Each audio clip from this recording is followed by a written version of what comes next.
আসসালামু আলাইকুম। আশা করি সবাই ভালো আছেন। তো আজকে আমরা যে ভিডিওটা বানাইতে যাচ্ছি সেটা একটা অ্যাপ্রিসিয়েশন ভিডিও এবং অ্যাপ্রিসিয়েশনটা কাদের প্রতি? সেটা হচ্ছে ল এনফোর্সমেন্ট এজেন্সি এবং সেই সাথে আমাদের যে আইন আদালত আছে বা জাস্টিস বা জুরিসডিকশন আছে, আ সেই আ জুরিসডিকশন এবং জাজমেন্টকে আমরা আসলে অ্যাপ্রিশিয়েট করতে যাচ্ছি। তো ১ম এই আপনাদেরকে দেখাই আ একটা ব্যাগ, সেটা হচ্ছে আমাদের সকলের পরিচিত বাংলাদেশের one of the top notch company, সেটা হচ্ছে আহ, আড়ং। এবং ঈদের সময় আমাদের আড়ং-এর পাঞ্জাবি না হলেই চলে না। আড়ং এমন একটা ব্র্যান্ড যেটা বহু বছর ধরে বাংলাদেশে আছে এবং আড়ং তো একটা, দেখা গেছে যে এর মাদার অর্গানাইজেশন হচ্ছে ব্র্যাক, এবং এই ব্র্যাক হচ্ছে এশিয়ার ভিতরে কেন বিশ্বের ভিতরে একটা ওয়ান অফ দ্য, বলা যায় যে রিনাউন্ড একটা কোম্পানি। তো সেখানে আড়ং এর কাছ থেকে আমাদের এক্সপেকটেশনটা কি থাকবে, যে তারা আমাদেরকে একটা এমন সার্ভিস দিবে যে সার্ভিসটা নিয়ে আমরা পৃথিবীর কাছে গর্ব করতে পারবো এবং যে সার্ভিসটা পেয়ে আমরা সবাই উপকৃত হব। তো আমরা সবাই জানি যে আড়ং এ যেসব পণ্য ব্যবহার করা হয় বা আমরা যেগুলো আড়ং থেকে কিনি সেগুলো কিভাবে প্রডিউস করা হয়।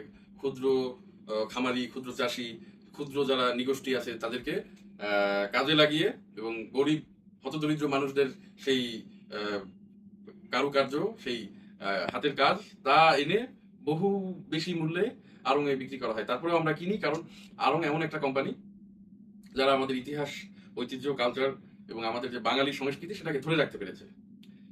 বেশি দামে বিচুক, কোনো সমস্যা নেই, আহ, লাভ করুক, কোনো ব্যাপার না। কিন্তু এখানে ফ্যাক্টটা হচ্ছে তারা এবার যে একটা মার্কেটিং স্ট্র্যাটেজি দেখালো সেটা খুবই অবাক হওয়ার মতো। আড়ং এর এটা ছোট ব্যাগটা, তবে এর চেয়ে একটু বড় একটা ব্যাগ আছে, ওইটার দাম হচ্ছে 15 টাকা। তো এই ব্যাগটা কত রেখেছে আমি জানি না। তবে কিছুদিন আগে আমি গিয়েছিলাম একটা বডি ওয়াশ কিনতে ওদের, আমাকে বলে যে ব্যাগের জন্য আলাদা দাম দিতে হবে, দাম না দিলে আমার হাতে বডি ওয়াশটা দিয়ে দিল। তো এখানে ফ্যাক্টটা হচ্ছে এর থেকে বড় সাইজের একটা ব্যাগ আছে, ওইটার দাম 15 টাকা। তো এই ব্যাগের কোয়ালিটি আপনি যদি দেখেন, একটু ভারী কিছু যদি আপনি এই ব্যাগে আনেন, বাসায় আনতে আনতে কিন্তু ব্যাগ ছিঁড়ে যাবে। খুব ভালো কোয়ালিটির না। তারা ওইটার দাম রাখবে, আবার তার ভিতরে তাদের মোড়কের ভিতরে তাদের ব্র্যান্ডিংও থাকবে। এটা মনে হয় পৃথিবীর খুব কম জায়গায় আছে যে নিজেদের ব্র্যান্ড ভ্যালুও বাড়াবে, আবার ভোক্তার কাছ থেকে অর্থও নিবে। আরেকটা হচ্ছে তারা কজ দেখাচ্ছে একটা আইফোন বা অ্যাপেলের মতো কজ, যেটা পুরো মোবাইল ইন্ডাস্ট্রিকে শেষ করে দিয়েছে। সেটা হচ্ছে মোবাইলের সাথে চার্জার দিব না, কারণ এনভায়রনমেন্টের জন্য, মানে এই, মানে চার্জার বানাতে যে সমস্ত ম্যাটেরিয়াল লাগে এনভায়রনমেন্টের জন্য ভালো না। অথচ প্রতি বছর নতুন মডেলের আইফোন কিনতে সমস্যা নেই। আবার অন্যান্য এনভায়রনমেন্টাল ক্রাইসিস হলে সমস্যা নেই, চার্জার দিতে গেলে সমস্যা। একটা চার্জার, মোবাইল যদি আহ, বছরে বছরে বদলানো লাগে, একটা চার্জার কতদিন টিকে? একটা অ্যাডাপ্টারের কি এত ভালো কোয়ালিটির অ্যাডাপ্টার বানায় যে বছরের পর বছর একটা অ্যাডাপ্টার দিয়েই চলে যাবে? তো সেই প্রসঙ্গ আজকে বাদ দিই। আরঙের এই ব্যাগের দাম 15 টাকা ধরা হয়েছে, এর থেকে বড় যে সাইজটা, মাঝারিটা। কারণ হচ্ছে তারা সেটা দিয়ে নাকি গাছ লাগাবে। এখন কোথায় গাছ লাগাবে, কিভাবে গাছ রোপণ করবে, কিভাবে তারা মানে গ্রিনারি করবে, সেটা তো আমরা জানি না। তারা তাও খোলাসা করে বলেনি, শুধু দেখিয়েছে যে এই ব্যাগের মূল্য দিয়ে তারা বৃক্ষরোপণ করবে। তো সরকার এর বিরুদ্ধে স্টেপ নিয়েছে। আজকেই দেখতে পেলাম যে তাদের বিরুদ্ধে একটা আদেশ জারি করা হয়েছে, 10 দিনের ভিতরে তাদের এই কার্যক্রম বন্ধ না করা হলে তাদের বিরুদ্ধে ব্যবস্থা নেওয়া হবে। তো আমার এই ভিডিওটা একটা অ্যাপ্রিসিয়েশন ভিডিও, এবং আমার মনে হয় মানে এরকম সুনির্দিষ্ট কিছু বিষয় যেগুলো আসলে লোকচক্ষুর আড়ালে করা সম্ভব না বা ভোক্তাদেরকে ঠকানো সম্ভব না, সেসব বিষয়ে সরকারের এরকম উদ্যোগ নেওয়া উচিত। এরকম অনেক রকমের বিষয় রয়েছে যেগুলো দৃশ্যমান, কিন্তু সরকার অনেক সময় দেখা যায় যে সেগুলো নেগলেক্ট করে যায়। আমি সেরকম দু একটা বিষয় চাইলে দেখাতেও পারবো।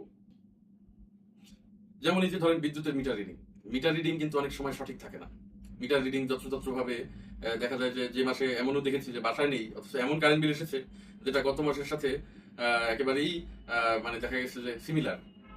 তো সেই বিষয়টা যে ওদের সাথে বললে ওরা এসে বাসায় এসে দেখে যায়, বলে যায় যে মিটারের কি অবস্থা। কিন্তু মিটার রিডিংটা মোস্ট অফ দ্য টাইমস এখন দেখা যায় যে সঠিক আসে না। তো সরকার চাইলে কিন্তু এই ডেস্কো বা আমাদের যে বিদ্যুতের যে লাইন আছে, যেখানে পল্লী বিদ্যুৎ আছে, তারা চাইলে এটা উদ্যোগ নিতে পারে। এরকম হাজারো সমস্যা আছে। এটা তো শুধু আড়ং একটা আই ক্যাচি জিনিস, একটা ব্র্যান্ড ভ্যালু অন্যরকম, তাই আড়ং নিয়ে সবাই ভিডিও বানিয়েছে, আড়ং নিয়ে সবাই সোচ্চার হয়েছে। এরকম অনেক বিষয় আছে যা আসলে চোখে ধরার মতো। রাস্তার ভিতরে দেখবেন যে কিছু মানুষ দাঁড়ায় দাঁড়ায় কথা নাই বার্তা নাই গাড়ির পার্কিং এর চাঁদা তুলতেছে, যেখানে সরকারের ওখানে কোনো অনুমোদনই দেয়া নেই। কিন্তু তারা ওখানে কি কোনো কথা নেই, একটা টোকেন হাতে ধরাই দিয়ে বলবে যে পার্কিং এর টাকা দেন। তো সে বিষয়েও কিন্তু অনেক সময় আমরা সোচ্চার হই না। এরকম হাজারো রকমের সমস্যা আমাদের এই আন্ডার ডেভেলপিং কান্ট্রিগুলোতে আছে।